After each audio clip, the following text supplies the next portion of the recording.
A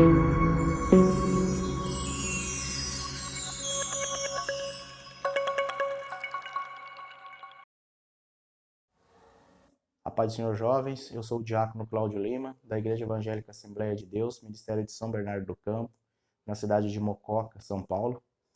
E hoje nós vamos estudar a lição de número 3 para a classe dos jovens, que diz preparativos para a conquista. Uma lição de extrema importância para os jovens, uma lição que nos traz um encorajamento para a nossa vida cristã e para as demais atividades que nós temos nesses tempos de angústia, nesses tempos em que nós precisamos cada vez mais se apegar ao Espírito Santo e ao nosso Deus. O nosso texto do dia, irmãos, se encontra no livro de Provérbios, capítulo de número 21 e o versículo de número 31, que diz assim: O cavalo prepara-se para o dia da batalha, mas do Senhor vem a vitória. Provérbios 21 e versículo 31. A síntese diz assim: Deus conduz o seu povo e concede-lhe vitória, mas a glória por toda e qualquer conquista deve ser atribuída exclusivamente a Ele, o Senhor dos Exércitos. Essa é a nossa síntese. Irmãos, jovens, como de costume, nós vamos comentar sobre os tópicos aqui.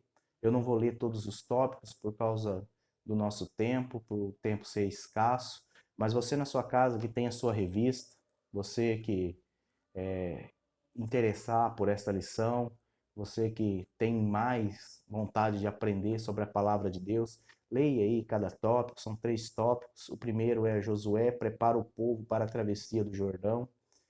Leia cada tópico separado, medite nos textos bíblicos mencionados aqui pelo autor da nossa lição e você vai ter a presença do Espírito Santo ao seu lado. O texto bíblico, irmãos, se encontra no livro de Josué, capítulo 2, versículo 1 ao versículo 9, depois o versículo 11, o versículo 23 e o 24. Esse está o nosso texto bíblico. Depois você lê na tua Bíblia lá, Josué 2, do 1 ao 9, versículo 1, versículo 9, 11, 23 e 24. E a nossa introdução, irmãos. Vamos começar aqui com a nossa introdução. Depois de ouvirem as últimas instruções de Moisés, podemos perceber, mediante a leitura do texto bíblico, que os hebreus estavam agora melhores organizados, conscientes da sua missão histórica e mais disciplinados com a chegada deles à fronteira da Terra Prometida. Irmãos, chegamos à lição de número 3 aqui. E nessa lição, Josué aqui vai preparar o povo para a conquista da Terra Prometida. Ou seja, Deus ele havia feito uma promessa antes a Abraão que a sua descendência, que a sua nação, que a sua parentela seria grande. E prometeu a Abraão que lhe daria uma terra, aonde os seus descendentes estariam seguros ali. Chegando ali a Moisés, Deus também faz essa mesma promessa, de que havia um lugar, de que havia uma terra para o povo hebreu. Moisés tira o povo do Egito, da escravidão, passa 40 anos no deserto, mas Moisés morre. E chega então a incumbência de Josué atravessar o Jordão e fazer com que aquele povo conquiste aquela terra ou conquiste aquela promessa. Haja visto, jovens, que Josué ele estava com uma missão muito grande, fazer com que aquele povo conquistasse a sua promessa, ou fazer com que aquele povo conquistasse o que Deus havia prometido a eles.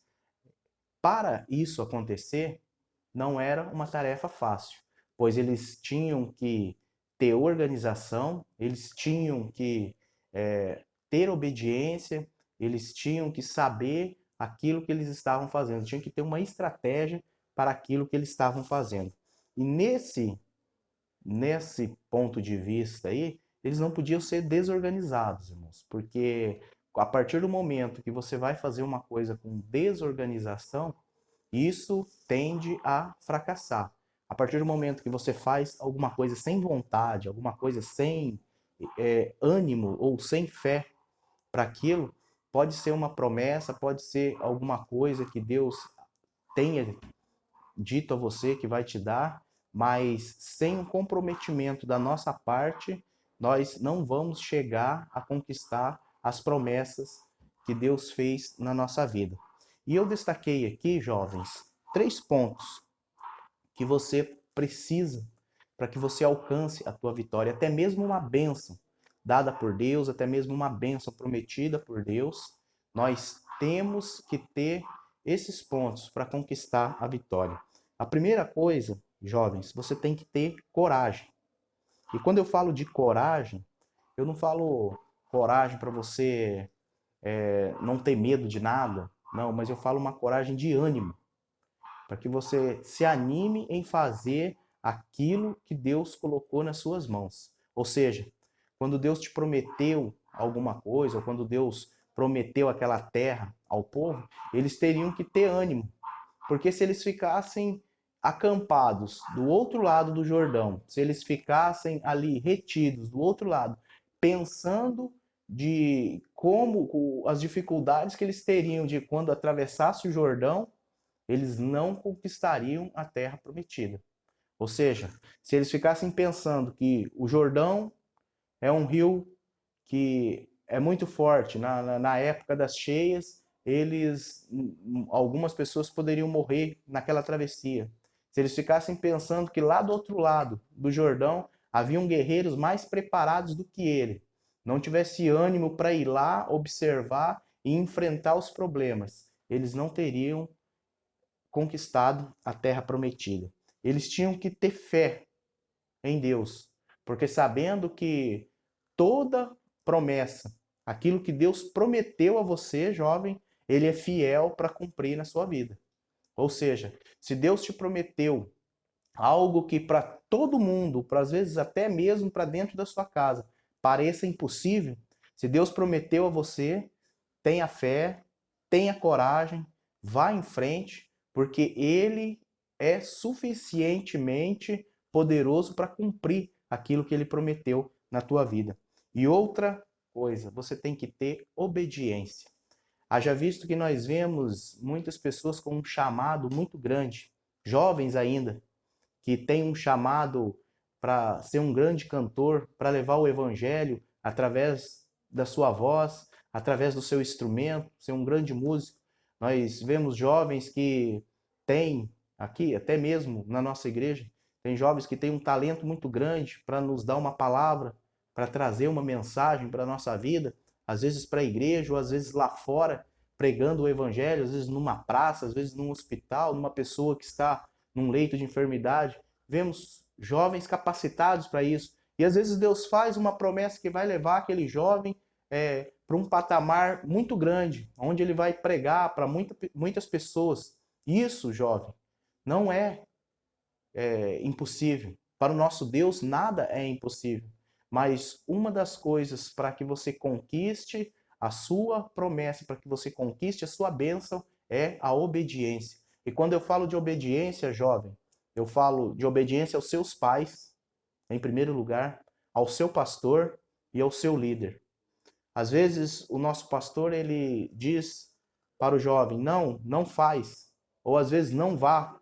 Se o teu pastor disse não vá, não vá, jovem. Espere um pouco. Se o teu pai não aprovar aquilo que você está fazendo, não faça. Espere um pouco. Receba a bênção de Deus como ela deve ser na sua vida. Se o teu líder, às vezes você está num grupo de jovens ou num grupo de adolescentes, se o teu líder disser para você, ore mais um pouco, não faça isso. Às vezes esse namoro não é da presença de Deus, não é da vontade de Deus. O teu líder ele tem uma intimidade grande com Deus, uma intimidade grande com o Espírito Santo, e Deus pode usar ele para falar para a tua vida. Então, se você tem uma promessa, se você tem ali uma chama que arde para trabalhar no Evangelho, se você tem ali uma chama que arde para você fazer a obra de Deus, coloque esses objetivos na tua vida. Fé, obediência, coragem, ânimo. Porque se você não tiver fé em Deus, que é aquele que te prometeu todas as coisas, você não vai conquistar. Se você não tiver obediência no seu pastor, no seu pai, no seu líder, para quando ele falar com você, você ter a maturidade ou ter a humildade de obedecer, você também não vai conquistar. E se você não tiver ânimo para você correr atrás daquilo que Deus prometeu para a tua vida, você também não vai conquistar. Se você olhar, ficar acampado do outro lado do Jordão, pensando nas coisas que pode te acontecer se você atravessar o rio, você também não vai conquistar. Então, 3 conselhos: fé, coragem e obediência, para que você possa conquistar aquilo que Deus te prometeu. O primeiro tópico aqui, jovem, diz assim: Josué prepara o povo para a travessia do Jordão, provendo-vos de comida. Aqui, jovens, nós vemos a seguinte, quando nós lemos a nossa Bíblia Sagrada, nós vemos aqui o primeiro empecilho, o seguinte empecilho. Quando o povo anda pelo deserto durante 40 anos, Deus proveu algumas coisas para a vida do povo que é algo sobrenatural. Por exemplo, Deus provia ali a roupa não rasgava, o povo caminhava ali com uma coluna de fogo, de dia uma nuvem fazia sombra para eles ali, e todos os dias pela manhã, quando antes do sol nascer, ou quando o sol estava nascendo, chovia a bênção que era o maná. A partir do momento que o povo estacionou às margens do Jordão, esse alimento, o maná, ele parou de cessar. Então o povo tinha que ir buscar o seu alimento. Agora você imagine mais de 1 milhão de pessoas ali, Josué tendo que enfrentar esse problema de alimentar todo esse povo, como seria um líder bem preparado como era Josué. Então, o primeiro obstáculo que eles teve ali foi que o maná cessou-se. Então, eles teriam que andar ou teriam que ir para frente com o plano deles para conquistar, principalmente a terra. Quando fala-se de Jericó ou das terras além do Jordão ali, jovens, nós vemos que nos tempos de Josué ali, Jericó era uma cidade bem fortificada. Era uma cidade que estava bem à frente das outras naquele tempo. Uma cidade, nos tempos de Josué ali, ela era apenas um agrupamento de pessoas ali. As pessoas não tinham essa preocupação de se defender, assim como Jericó, os governantes de Jericó teve essa preocupação com o povo. Então, Jericó era fortificada, Jericó tinha os muros altos que protegiam a cidade, os guardas poderiam ver um avanço de algum ataque à cidade de Jericó, e entre outras coisas, Jericó ela provia alimentos para o povo, porque nos tempos de Josué, a irrigação, eles faziam uma irrigação na cidade de Jericó ali que dava muitas frutas, a plantação de cevada era muito grande, então os governantes de Jericó eles proviam ali de alimentação para o povo, e era essa a preocupação de Josué no início, alimentar o povo, porque ali tinha cessado o maná, então era o primeiro objetivo dele, o primeiro obstáculo dele. O segundo aqui, irmãos, convoque as tribos. E o número 3, seja fiel ao comandante. Josué, irmãos, quando ele saiu do Egito, alguns historiadores dizem que ele era um general ou um militar lá no Egito. Então ele tinha algumas estratégias ali de combate ou de guerra. Então Deus ele escolheu uma pessoa ali que era preparada, que tinha temor a Deus e que o povo se sentia seguro com as palavras de Josué. Então Josué ele preparou o povo para um combate ali. Uma coisa que me chama bastante atenção no livro de Josué é que ele fez ali uma estratégia de guerra para a conquista de Jericó. Haja visto que Josué ele confiava inteiramente em Deus, não só no seu conhecimento militar da época, mas também ele confiava inteiramente em Deus. Mas uma coisa que me chamou a atenção, como o autor diz aqui, que Josué ele separou uma parte do povo, uma parte das tribos, que uma parte foi para a batalha e a outra parte, alguns soldados ficaram para proteger as mulheres, as crianças, os velhos e aqueles que não podiam lutar, aqueles que não podiam combater. Então, Josué ele não pensou somente em ir lá como um bando de animais sem conhecimento, mas que ele pensou em ir atacar Jericó, pensou em ir espiar a cidade ou atacar outros povos, mas ele pensou também na sua defesa, porque outros povos, quando vissem que os homens saíam para a guerra, poderiam chegar e saquear aquilo que eles tinham de valor, né? Poderiam matar as crianças, matar as mulheres, por um povo bárbaro invadir, porque não tinha defesa. Poderia ser atacado pela retaguarda, atacado pelos flancos ali. E Josué ele pensou em cada coisa, fortificou ali o povo que estava acampado, mas ele também deixou guardas ali para que o povo pudesse se sentir protegido, certo? Ele convocou as tribos para o combate, mas ele também deixou ali guardas ali, ou deixou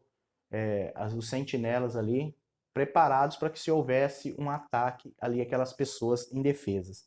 E seja fiel ao comandante, o número 3 aqui, certo? Josué, então, ele dá uma palavra de ânimo ao povo e o povo começa, então, a confiar mais em Josué. Uma coisa que foi totalmente importante para o êxito de Josué na conquista da Terra Prometida foi o apoio do povo.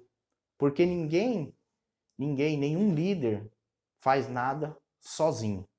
Nenhum líder que, por mais estratégico que ele seja, por mais bem preparado que ele seja, ele sempre precisa dos seus liderados ali para que a sua liderança tenha êxito. Então o povo apoiou Josué, o povo estava com ele, e por isso que ele teve êxito ali na sua missão de conquistar a Terra Prometida. O número 2 aqui, irmãos, os espias enviados para o reconhecimento da cidade.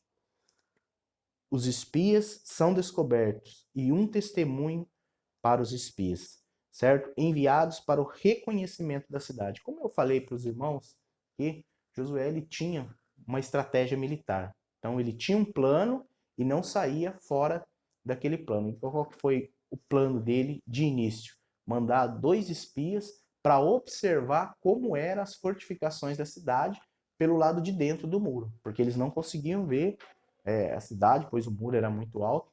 E os 2 espias foram lá para observar como era o movimento da cidade durante a noite, como era os sentinelas, como era a troca de guarda durante a noite, para que quando eles fossem atacar a cidade, eles tivessem ali um conhecimento e não chegasse de surpresa, para que eles não fossem surpreendidos por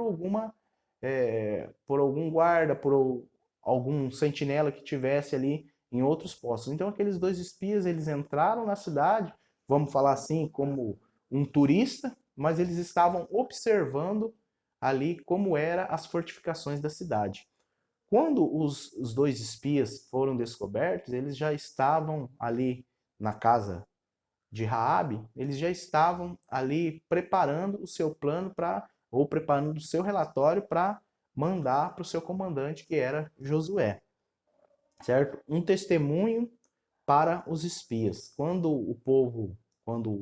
o rei ficou sabendo que havia 2 homens ali do povo hebreu para observar a cidade, o rei manda então 2 homens ou 2 soldados irem à casa de Raabe para perguntar a ela se havia mesmo ou onde estavam aqueles homens.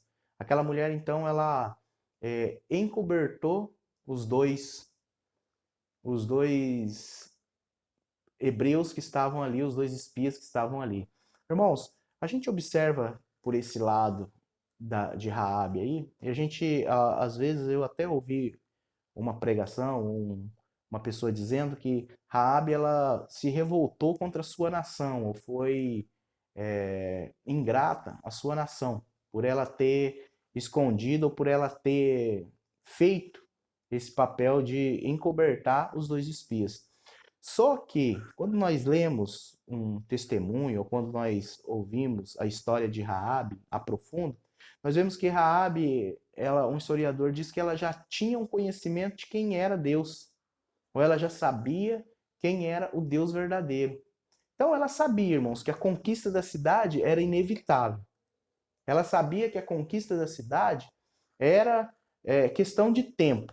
O que ela fez? Ela quis salvar ela e sua família, ajudando o povo hebreu ali naquela conquista. Então Raabe, ela sabia que lutar contra o Deus Todo-Poderoso era impossível.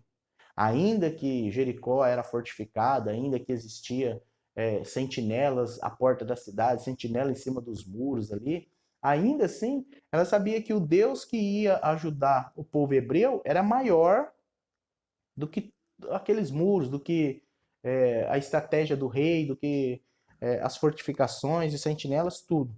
Ela sabia que a conquista da cidade era questão de tempo, porque ela já tinha conhecimento de quem era o Deus verdadeiro. O número 3 aqui, irmãos. Raabe, uma heroína de fé, uma mulher de fé. A figura de Raabe surgiu inesperada na história dos hebreus. Para demonstrar que Deus é soberano, Raabe tinha uma vida promíscua em Jericó, mas o Senhor resgatou e fez a sua vida um instrumento nas suas mãos. Irmãos, todos nós, quando nós lemos a nossa Bíblia Sagrada, quando nós lemos o livro de Josué, aí nós vemos aqui que Raabe era uma prostituta, a Bíblia diz assim. Raabe era uma mulher, uma meretriz. E quando nós vemos aqui, uma mulher que não tinha condições de participar do povo de Deus aos olhos humanos. Quando nós vemos uma pessoa afundada no pecado ou com muitos pecados, nós às vezes fazemos um pré-julgamento que essa pessoa não tem condições de servir a Deus. Mas todo mundo tem ou pode servir a Deus de algum jeito. Raabe, ela se converteu a Deus, ela se converteu, começou a participar, ajudou o povo hebreu, ajudou o povo de Deus, e ela até, o seu nome foi colocado na genealogia de Jesus. Então Raabe, ela entrou para a história, uma mulher que ajudou o povo hebreu, uma mulher que não tinha condição nenhuma, que não tinha valor nenhum para a própria sociedade que ela vivia, para a própria cidade em que ela morava, ela não tinha um respeito adequado, não tinha uma profissão digna, mas que ela foi colocada na história do povo hebreu como e entrou para a genealogia de Jesus Cristo. Raabe foi então a mãe de Boaz, que casou-se com Ruth, bisavó do rei Davi, e posteriormente a genealogia de Jesus Cristo. Certo? Então Raabe, ela foi para o povo hebreu, ela foi uma heroína, porque ela entregou o seu coração a Deus e Deus transformou ali a sua vida. Para você também, jovem, que às vezes você vai ver essa lição, você vai ver esse vídeo, você vai ver que Raabe, ela não tinha condição nenhuma de estar na presença de Deus, assim como eu e assim como você, pelos nossos pecados, às vezes nós não temos condições nenhuma de estar na presença de Deus. Mas o que nos purifica de todo mal, de todo pecado, é o próprio Jesus Cristo que está na genealogia de Raabe. Então, o próprio Jesus Cristo, ele veio para curar, ele veio para libertar, ele veio para te salvar, te dar uma vida digna. Não pense você que você não tem valor nenhum. Às vezes você não tem valor nenhum para a sociedade em que nós vivemos. Às vezes você não tem valor nenhum para as pessoas que estão ao teu redor. Mas para o Senhor Jesus Cristo, você é um instrumento valioso e pode ser usado na presença do Espírito Santo. O número 2 aqui, jovem. Uma mulher de estratégia. Uma mulher que, quando as pessoas chegaram ali para perguntar para ela onde estavam os espias, ela então escondeu os espias, ela então usou da sua estratégia para poder esconder aqueles homens, porque sabiam que aqueles homens foram mandados ou estavam a serviço do Deus Todo-Poderoso. E o número 3 aqui, a mulher do fio de escarlate. Isso, irmãos, a gente vê ali que Raabe, ela deixou um sinal, ou os espias deixaram um sinal na casa de Raabe ali pela janela, com aquele fio de escarlate ou com aquele manto ou um lenço vermelho. E quando a gente vê isso, a gente pode fazer uma simbologia com Jesus Cristo, porque essa mulher entrou para a genealogia de Jesus Cristo porque ela foi uma mulher de estratégia, porque aquele fio de escarlate ou aquele pano vermelho, ele foi usado para que o povo se orientasse durante a batalha ou durante a conquista de Jericó. E mesmo esse fio vermelho também representa o sangue de Jesus Cristo, que foi usado para nossa salvação, ou para nossa, através do que foi derramado aquele sangue, nós podemos entrar na presença de Deus, ser salvo, ser liberto de todo pecado. Ela foi liberta do pecado ou foi usada através daquele sinal. Nós, através do sinal do Senhor Jesus Cristo, fomos salvos na presença do Senhor Jesus Cristo. Outra coisa aqui, irmãos, o sangue do Cordeiro nos umbrais da porta que salvou os primogênitos da destruição do anjo, morte, e de 40 anos depois, Deus, olhando mais uma vez para a cena do Calvário, inspirou os jovens espias a usarem um símbolo de redenção da família de Raabe. Ou seja, através daquele símbolo, a família de Raabe ela foi salva. Através daquele pano de escarlate, ela foi salva. A família dela foi salva. E nós, através do sangue vermelho de Jesus, através do seu sangue poderoso, nós fomos salvos e libertos de todo o pecado.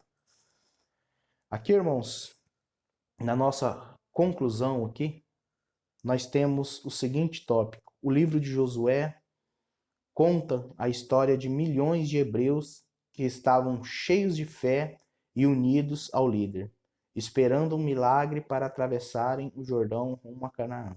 O povo, atendendo à ordem de Josué, preparou-se para a conquista e Deus fez milagres. Levantou-se o inimigo para os ajudarem, como foi o caso de Raabe, a meretriz, na qual pela fé não pereceu com os incrédulos, acolhendo em paz os espias. Livro de Hebreus, capítulo 11 e versículo de número 31. Encerramos essa lição com essa conclusão, com esse versículo. E para você, jovem, que quer estar na presença de Deus, que você sabe que Deus tem um plano na tua vida, que você tem promessa de Deus, então fique com essas palavras. Tenha fé, seja obediente e tenha coragem, para que Deus possa te usar cada vez mais na presença dele. Se Deus te fez uma promessa que você vai ser um grande pregador, tenha coragem, tenha fé, seja obediente e Deus vai cumprir essa promessa. Se Deus quer que você seja um cantor, quer que a tua voz chegue a pecadores, chegue a lugares aonde o pecado habita e que a tua voz possa ser uma mensagem para ser usada através do Espírito Santo, tenha coragem, seja obediente, tenha fé, vá em frente, porque o nosso Deus, ele pode todas as coisas. Não importa se o muro de Jericó é alto, não importa se o Jordão, no período das chuvas, ele é feroz. O que importa é que o nosso Deus, ele está contigo. Tenha estratégia, observe, obedeça, e você vai ver que o nosso Deus, ele é poderoso para todas as coisas. Deus abençoe cada um dos irmãos, em nome do Senhor Jesus Cristo.